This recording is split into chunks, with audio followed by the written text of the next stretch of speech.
উল্টো রথের দিনে গুবলুদের ভোগের কি আয়োজন করা হয়েছে? এখানে গুবলুর দিদু গুবলুদের জন্য লাঞ্চ রেডি করছে, লাঞ্চের ভোগ। আজকে নো খিচুড়ি, নো পায়েস, আজকে শুধু মিষ্টি আর ফল।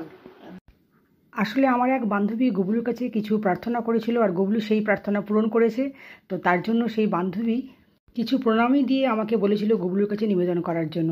তো তখন তো আমি মণিপুরে ছিলাম, আর ভেবেছিলাম মণিপুরে তো মিষ্টিও পাওয়া যায় না ভালো, আর আমি তখন ওয়েস্ট বেঙ্গল আসতেছিলাম।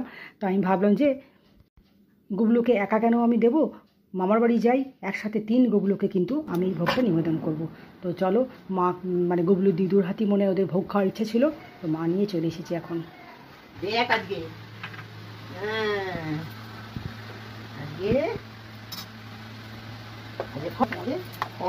আজকে তো উল্টো রথ। উল্টো রথ। এক গুবলুকে কী দিয়েছি, ছানার জিলিপি, মিষ্টি সিঙ্গারা, এটা কিন্তু ঝাল সিঙ্গারা নয়, ছানার কেক, ল্যাংচা, সন্দেশ, আরও কত কী।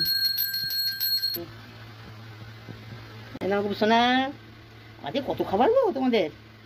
তো গুবলু, তুই তো সব কিছুই জানিস, আর এই মাসুমনির কথা আমি কিন্তু তোকে আগেই জানিয়েছিলাম। তো দেখ, আজকে কিন্তু উল্টো রথ, দিনটা কত ভালো পড়েছে।